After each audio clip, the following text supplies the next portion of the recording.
บนะพอกคำพัน100,000กีบนะเป็นแสนหางแสนมีแสนอยู่ดีมีแห้งเด้อ50,000หาง50,000มี50,000อยู่ดีมีแห้งท่านไปแล้วให้ไหลขึ้นด้วยเก้าพันเดี๋ยวนี้ให้ไหลเข้ากุศลญาณกินยาบกจงยาลงขอจะเห็นเงินยาไตใครจะตองโศกลาบเงินทองกำลังโหมสุขเจ้าเด้ออายุวันโนสุขังพลังสุขังมันเงินลำรวยสาธุขอเกิดเป็นบุญเป็นมาเลยกรรมการเท่ากับมานับเดินนับไปนับเนาะว่าอยู่จังยอดเห็นไม่ได้ก็ได้จะ30ไปป่ายกันหลายใครเนาะปืนเสื้อนอกญาติพี่น้องพากันเรียนพากันทำเดี๋ยวเลยเขาแจกบ้านเฮาละสำเร็จเราเป็นบุญเป็นวาสนาเป็นบารมีบ้านเฮาอะไรเนาะ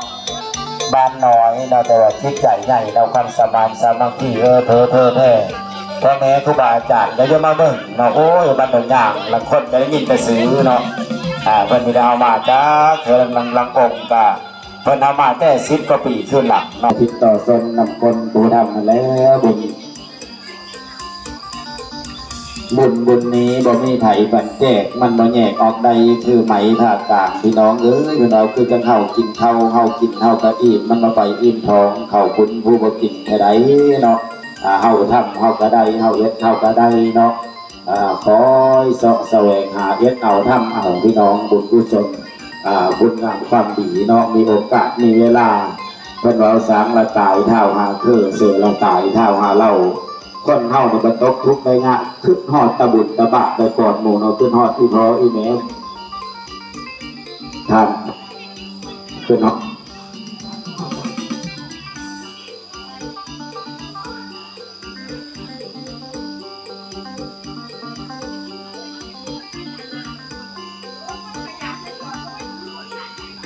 มาอีกแล้วกับภาพกษัตริย์นะอันนี้จะเป็นครอบครัวพอออกสีคำมานี่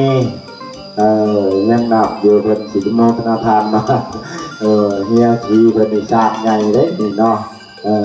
เกิดทำบุญทำกุศลเลยเนาะ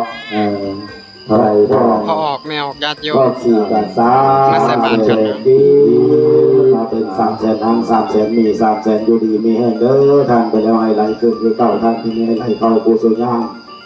กินยาบกจงยาลงพอจะเห็นเรือนยาไกลใครจะตองโศกหลาบเงินทองกำลังโหมสุขเจ้าเด้อบอกสีเด้อโยนโนสุขังพลังสุขังมันยืนลำโลยไม่ออกไปเลยไม่ออกสอนมาลงผู้พร้อมครอบครัวเนาะ50,000กีบไม่ออกดอกสีฟ้าแล้วไม่เอาคำตาเนาะของครอบครัวกัน100,000กีบมาเป็น50,000หาง50,000มีแสนหางแสนมีแสนหลังแสนรวยเด้อท่านไปแล้วให้ไหลขึ้นคือเก่าท่านเดี๋ยวนี้ให้ไหลเข้ากุศลงามกินยาบกพัดไปเห็นเรื่องยาไก่ไข่ยาตองโศกหลับเงินทองให้ลำร่วงคุณเจ้าเด้ออายุวันโนสุขังพลังสุขังมันยืนลำรวยพี่น้องเป็นว่าเนาะเฮ็ดไว้เนาะบุญกุศลบุญวัฒนาบารมีเนาะสร้างไว้เป็นว่าเนาะสุคนสุกินเข่าข้าวเบาสัมมาตานสุคนสุอาบน้ำสัมมาเกียรติลืมขันเนาะคนเอาเกิดมาก็บอกคือกันผู้หักผู้มีผู้ถูกผู้ย่ำนอนนำดินเดินในประเทศในธรรมดูกำแรงดูเสายันเงาดูไข่วัดไอขาด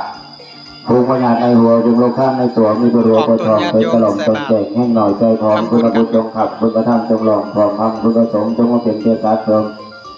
ชอบคนนึก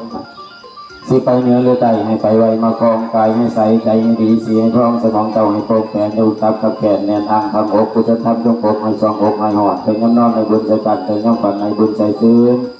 เถิงย่ำตื้นในบุญใจตุ่มน้ำตุ่มเจ้าให้อยู่เย็นได้เป็นน้ำท่าเด้ออายุวันโนสุขังพลังสุขังมันเงินลำรวยสาธุ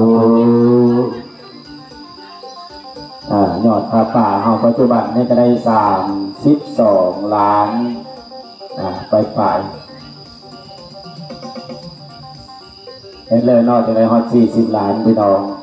มาต่อไปเลยเนาะทานแบ่งกินแบ่งทานแบ่งใส่ยับไปมันทนบาปที่พ่ายที่พ่อไม่ออกเด้